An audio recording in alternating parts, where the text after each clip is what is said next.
Bharatiya Janata party की आपका जो मेन क्वेश्चन है वो ये है कि भारतीय जनता पार्टी चिंता नहीं करती हिंदुओं की। ये सबसे ज्यादा हास्यास्पद है क्योंकि भारतीय जनता उन्होंने पार्टी कहा पश्चिम बंगाल में जो हालात हुए पश्चिम बंगाल में भारतीय जनता पार्टी हमेशा से ये प्रयास करती आ रही है कि किसी भी तरीके से जो हिंदुओं के साथ हिंसा हो रही है वो कम हो, लेकिन वहाँ की राज्य सरकारों द्वारा वहाँ की प्रयास बताइए, आपने क्या प्रयास किया वहां के लिए?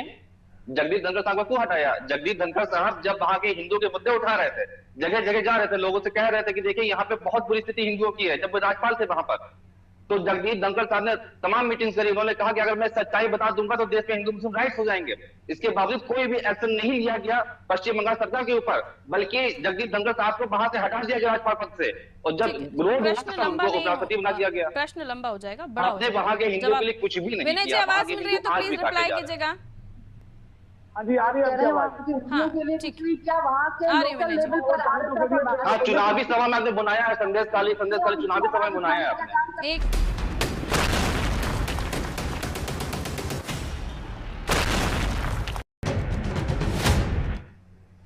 नमस्कार, बहुत बहुत स्वागत आपका नादी टीवी पर। मैं हूं आपके साथ पारुल। स्पॉटलाइट देख रहे हैं।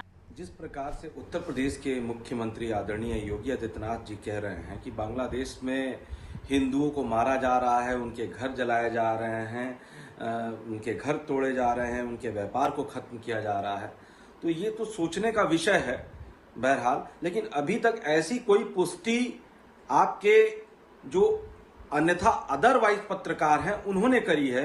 अभी बांग्लादेश के कई पत्रकारों ने इसकी पुष्टि नहीं करी है। मेहमानों से जो हमारे साथ चर्चा में जुड़ रहे हैं, अपर्णा दीक्षित जी भारतीय जनता पार्टी से हमारे साथ जुड़े हुई हैं, विनय मिश्रा जी कांग्रेस से हमारे साथ बने हुए हैं, चंचल यादव जी सपा से हमारे साथ बने हुए हैं, करण सिंह जी राजनीतिक विश्लेषक हैं हमारे साथ जुड़े हुए। बहुत स्वागत।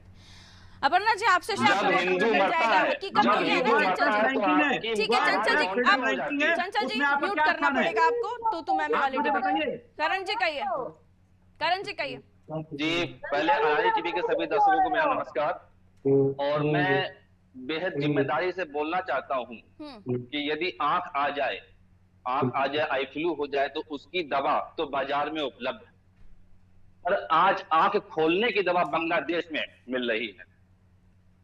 जहां जहां जब जब हिंदुओं का नरसंहार होता है, हमारे जितने भी नेता हैं या तो मौन साध लेते हैं या जो कुछ प्रतिक्रिया देते हैं तो उनकी केवल प्रतिक्रिया तक ही सरकार को बोलो चूड़ियां पहन ले। फिर पंडित जी, करण सिंह जी बोलो सरकार को चूड़ियां पहन ले। सरकार में बैठे हुए लोग कौन सवाल उनसे मैं नहीं बोल रहा था, ऐसे डिबेट नहीं होती है। आपकी बातें मैं नहीं बोला, आप मुझको सुने नहीं, मुझे बोलने का बीच में बोलती रह गई है। ये तो सुनिए, आप एजेंडा चलाने के लिए बैठे हो, एजेंडा चलाते रहो। आपको कौन सा गन पॉइंट पे बिठा के रखा है? आपको इनवाइट करते तो आपको गन पॉइंट पर थोड़ी ना बुलाते। अरे मैडम सुनिए, आपके एजेंडे में नहीं समाजवादी लोग आने वाले हैं। एजेंडा चलाने के लिए आपको गन पॉइंट पर तो बिठा कर नहीं रखा है ना। आप क्विट कर लीजिए, डिस्कनेक्ट कीजिए इनको, डिस्कनेक्ट कीजिए। ये आप बोलने नहीं देते, आप जवाब जिस बात पर नहीं देना चाहते आप इधर उधर लेकर जा रहे मेरी डिबेट को, मैं जाने थोड़ी ना दूंगी। करण जी कहिए।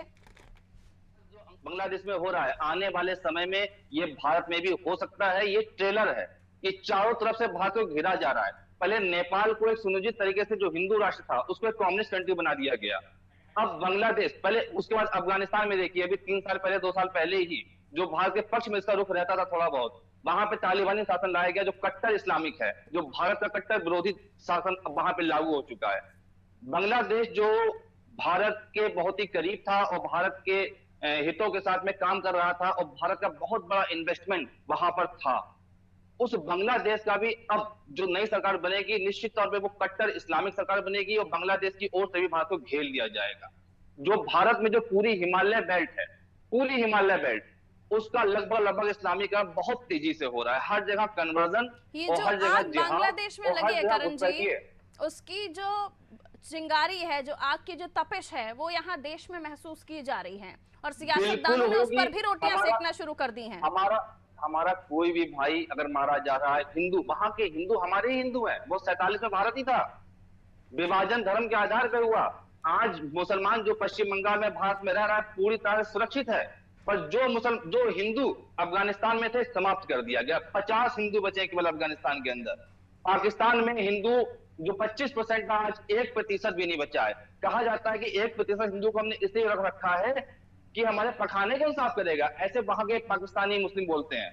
और जो बांग्लादेश में कुछ हिंदू थे 8%, जो कि पहले 30% थे 25 साल पहले, तो वहां पे भी हिंदुओं को समाप्त करके बहुत बुरी तरह से नरसंहार हो रहा है, और हिंदुओं को समाप्त करके वहां पे कट्टर इस्लामिक सरकार स्थापित की जाएगी और चारों ओर से भारत को घेरा जाएगा। और जो हमारी मोदी सरकार है, पिछले 9 वर्षों से पश्चिम बंगाल में हिंदू मारा जा रहा है, पिछले 9 वर्षों से पश्चिम बंगाल में हिंदुओं का कत्लेआम हो रहा है, बल्कि आरएसएस और भाजपा के ही जो कार्यकर्ता हैं उन्हीं के ही अधिकांश उनके साथ में हंसते हो रहे हैं। लेकिन ये जो बयानात करण जी आना शुरू हो गए, इसमें छोटा सा अपना कमेंट कीजिएगा, उसके बाद विनय जी के पास जाऊंगी कि ये जो बयानात सामने आने लगे हैं, खुर्शीद साहब कह रहे हैं मध्य प्रदेश से कांग्रेस के जो खुर्शीद साहब तो बहुत सही कह रहे हैं कि भारत में होगा, भारत कुछ समय बाद बांग्लादेश है बन जाएगा, उसको लेकर बीजेपी की तरफ से भी बिल्कुल भारत ये वही मैंने कहा ना, सियासत की तपिश यहाँ महसूस की जा रही है। और हमारी मोदी सरकार पश्चिम बंगाल में जब हिंदू नरसंहार होता रहा तो हिंदुओं के हित में उसने काम नहीं किया, तो अब बांग्लादेश के हित में कैसे काम करेगी? मेरी सरकार से विनम्र निवेदन है कि आज भी एक मौका है सरकार के पास में, सरकार अपनी हिम्मत दिखाए, हिंदुओं के साथ में खड़ा हो। केवल त्रिकोण लड़ाई घूमने से कुछ नहीं होगा, आप हिंदुओं के साथ में खड़े क्यों नहीं है? आज आपका सवाल मैं लेकर जाऊंगी अपर्णा जी, लेकिन उससे पहले मैं विनय जी के पास।